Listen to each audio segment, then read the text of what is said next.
पूरे देश में नीट के रिजल्ट पर सवाल खड़े हो रहे हैं। कोचिंग संस्थानों की मांग है कि एनटीए इस परिणाम पर पुनः विचार करे और फिर से परीक्षा का आयोजन कराए।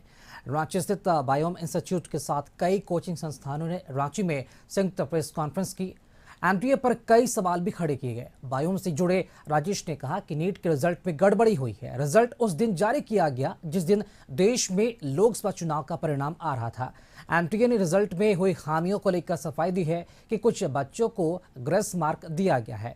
67 बच्चों के रिजल्ट पर सवाल उठ रहे हैं। वहीं बच्चों ने कहा कि रिजल्ट आने के बाद हम लोगों को लगा था कि हम एम्स में एडमिशन मिल जाएगा, लेकिन अब ऐसे होता दिखाई नहीं दे रहा है।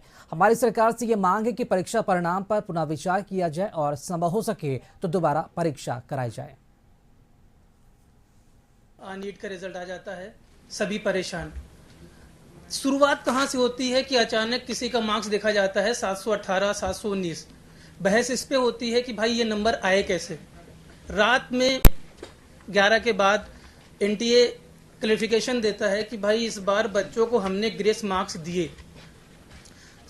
अब आपने कुछ भी किया, आप गवर्निंग बॉडी हैं, आपने सारी चीजें की।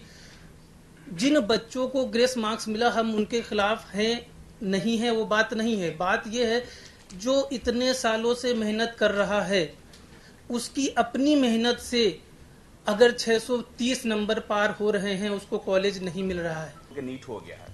हमारे टाइम में जो एग्जाम का पैटर्न हुआ करता था उसमें पीटी भी था, मेंस भी होता, 2 पेपर होते थे उस टाइम एग्जाम के। तो उस टाइम हम लोग एग्जाम देते थे और कंपटीशन का लेवल इतना टफ था कि मैक्सिमम कट ऑफ 65-70% तक एमबीबीएस सबको एक गवर्नमेंट मेडिकल कॉलेज में मिल जाता था। ठीक है ना। तो उस टाइम क्या था कि पेपर टफ होते थे, और पेपर टफ नहीं तो कहिए कह सकते हैं कि पेपर का जो चेकिंग्स होते थे वो काफी ट्रांसपेरेंट होता था। अभी जो आप देख रहे हैं लास्ट, अभी हम जैसे अभी 2024 है, अभी आप देखेंगे तो जो रिजल्ट आया है इसमें अभी 7 जो टोटल मार्क्स का एग्जाम था इसमें टोटल मार्क्स था 720, और 720 मार्क्स में टोटल 67 ऐसे स्टूडेंट्स हैं जिनको 720 मार्क्स मिला है। हम बस ये मांग कर रहे हैं कि अगर आप रीनीट पॉसिबल नहीं है, अगर इतने ज़्यादा स्टूडेंट्स का, तो कम से कम आप एक बार रिजल्ट को कम से कम रीएवैल्यूएट करके दिखाएं, क्योंकि जो ग्रेस मार्क्स आप लोग दे रहे हैं और उसके बेसिस पे लोगों को 720 आके वो टॉपर्स बन रहे हैं। तो अगर वैसे बच्चे एम्स दिल्ली में जाएंगे तो आप सोच ही सकते हैं कि फ्यूचर में डॉक्टर्स का क्या लेवल रहेगा हमारे कंट्री में। तो मेरा 677 है, तो मैं पहले तो एक्सपेक्ट करी थी एम्स, बट अब जो रैंक आया है मेरा, उसमें तो मेरे स्टेट के कॉलेजेस में भी मुझे सेकेंड राउंड तक वेट करना पड़ेगा।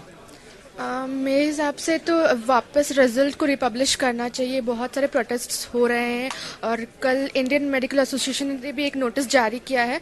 तो आई थिंक सरकार को सुनना चाहिए, बिकॉज ये रियल प्रॉब्लम है और ये फ्यूचर डॉक्टर्स का सवाल है। तो हमारे देश का फ्यूचर भी इस पर डिपेंड करता है, तो ये होना ही चाहिए।